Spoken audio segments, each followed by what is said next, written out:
Hello, I'm Robin Gibson, and this is the Harvard House Money Morsel.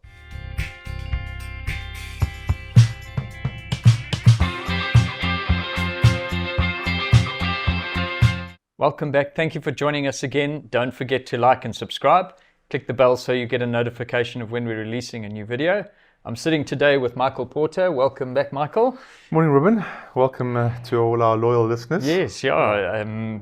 Well, Michael, it looks like we're going to be on this topic for some time. I mean, the Middle East is just not going away. It's so critical. It's driving world markets. We're a long way away. We don't have missiles going over, but we're not going to avoid the impact of this here, are we? Definitely not, Robin. I mean, it's been 3 weeks. 3 weeks tomorrow. It's been 3 weeks of the war. And look how many twists and turns there have already been. Robin, I'm sure everybody follows the news daily. It's actually almost news overload at the moment, and there's so much going on. It's quite hard to make head or tail. Tuesday night, Wednesday, we had obviously Israel bombing some of Iran's oil infrastructure. They retaliated on Qatar's infrastructure. Oil prices absolutely soared. Markets sort of collapsed on the back of that. We've had not a complete change, but we've had a dramatic reversal in the last sort of 24 hours. Trump likes to have the headlines. All these prime ministers that are visiting the White House at the moment are getting sidelined by his hour-long personal, speeches and things. Obviously, the US and Israel weren't on the same page. They've tried to de-escalate that whole thing. Ships are getting through the Straits of Hormuz. Saudi's pumping more oil through the Red Sea, and so it's just such a fluid situation, Robin. And I think, every time you look at the news, you're sort of trying to think, okay, well, that's not good. I mean, we're going to see a prolonged war. Then something else happens, and Trump and almost Israel are both saying this is not going to be much longer. But what does that mean? And what is Israel's point of view on it? Not Israel, sorry, Iran's point of view on it. So it's really it's very hard to make head or tail of it. And I think from a market point of view, yes, markets are extremely volatile. The other thing that happened this week is that the Federal Reserve met, and the minutes came out of that meeting. There were a couple of interesting snippets. First of all, obviously they didn't cut rates, which was as expected. But there's almost a hint that the next move, and even from the ECB, the next move is going to be up and not down in the US. So that's a sort of change in policy and direction. We can talk about our interest rates here as well. But that has made commodities very volatile. So the dollar has strengthened. So, even the talk about raising interest rates has strengthened the dollar slightly. Commodity prices have sold off. The gold price has been exceptionally volatile over the last couple of days. That's had a big impact on our market because of obviously the gold and the platinum. So some of the headline numbers, when you see the market down 4 or 5%, it's being led by the commodities, but it's not just that. Yes. So we've had that sort of I suppose dynamic sort of going on as well, just to add chaos to an already chaotic situation. No, it's very interesting. And Michael, I see that Trump was talking last night about the fact that there are some winners out of war.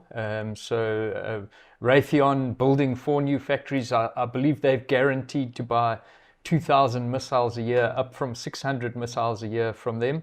So build factories and off we go, So. Yeah, that old adage in the market, we probably haven't said this for a while, but the 2 things you buy are guns and butter, Yes, yeah. Food and arms manufacturers, because those are the industries that never die out, Well, sorry, that's a bad choice of words. So Michael, there's definitely going to be this impact of oil and the cost of doing business, and we're going to feel it down here.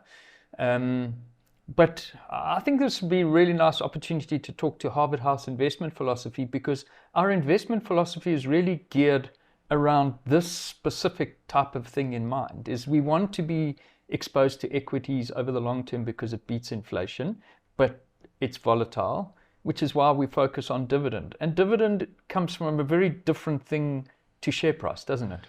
Yeah, Robin, share prices, there's so much sentiment and short-term noise and, for want of a better phrase off the top of my head, gambling in the sort of share price. There's speculators in and out. And just an example, yesterday was futures closeout, so it was a big day on the JSE. 85, I think it was 85 billion rands worth of shares traded yesterday. Sure. Now, for the JSE, that's just the JSE. I mean, you know, that's a lot of volume going through the JSE on one particular day, you know.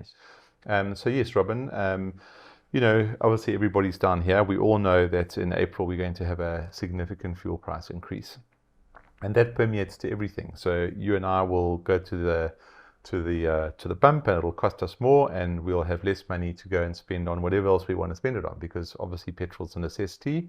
I think there will be a bit more innovation in terms of I think that electric vehicles, this kind of global crisis can really reignite, shape behavior in terms of electric vehicles and thinking about that. So that's something interesting to watch, especially because Trump has dialed back that whole narrative as well, you know, on the ESG side. But yeah, so we all have a little bit less money, so it might, you know, I think it leads to some frugal behaviors. You might do a bit more carpooling, you might do a little lift club. There might be a slightly more flexible work from home for a month or two, just to try and cut your fuel bill down a little bit and not make it too onerous. So I think people are quite innovative when it comes to that. But actually, a day-to-day, Robin, I mean, down here, the sun's still shining, Howick's still busy, and yeah, I mean, life goes on. You still have to buy your groceries, the kids still have to go to school, you know, we're doing alterations to our building, and life goes on. So yes, you do make different decisions, and you might think twice. I mean, for us, we have to now seriously consider, are we going to have interest rate increases? The Reserve Bank meets next week. You know, 6 weeks ago, a month ago, it was a dead cert that the Reserve Bank was going to cut interest rates next week. Absolute dead cert. Yeah. And we would have that continual momentum building in this economy. Obviously, that's all changed. Now, is the Reserve Bank going to hike rates?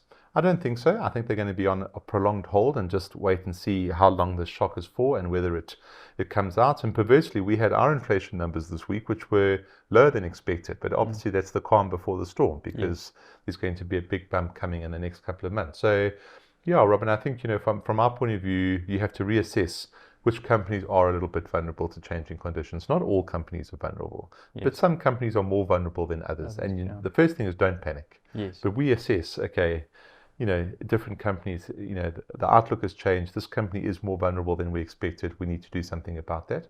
But companies build up cash flows all the time. So there is going to be a bit of margin pressure. Yes. Of course, there's going to be. But dividends that get paid out, you know, dividend policies are largely predictable, and companies very rarely pay out all their profits as dividends. I mean, quite often it's sort of 50% or 40% or something. So there's a bit of fat to work with. And you know, if this is going to be a year-long crisis, we're going to see dividends getting impacted, because the whole world's going to go into recession. Yes. But if this is a relatively short-term crisis, the impact on dividends should be actually pretty negligible. Yes. Because companies, are paying out dividends now that they earned last year, and then they will look through the cycle if they can see that the war is coming to an end. And it'll be be largely unaffected. Yes. But share prices are hugely volatile, and they're swinging around massively. Don't watch the market. Go and have a walk or something, because it's only going to make you... Let us suffer with that. Yes, exactly. The next time we do Money Morsel, we'll have even less hair, the two of us. So, but yeah, I mean, it's not worth fixating on where the share prices are going, because one little bit of good news and then the market's rallying again. And it's just the nature of the beast in times like this. Awesome. Well, Michael, it's really nice to get that sort of insight. We were obviously watching it closely. We're looking into the shares that we hold and whether we should be doing something based on changing circumstances. But yeah, I really appreciate you giving us the time to hand on. Thank you for joining us. Don't forget to like and subscribe, and we'll catch you next time. Bye-bye.